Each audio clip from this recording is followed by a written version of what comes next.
పెనవేతలు ఆవాలని ఆశ, డాబాపై దోబూచులు ఆడాలని ఆశ,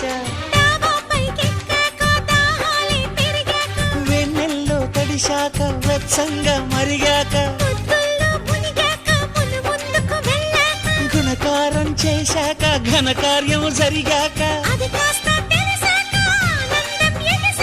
మరి కాస్త అడిగాక అడిగాక చెప్పు ఆశ ఆశ ఆశ దోష తీర్చే ఆశ, ఎన్ని జన్మలెత్తినా ఆడదిగా పుట్టాలని, మగవాడై పుట్టాలని, చిట్టి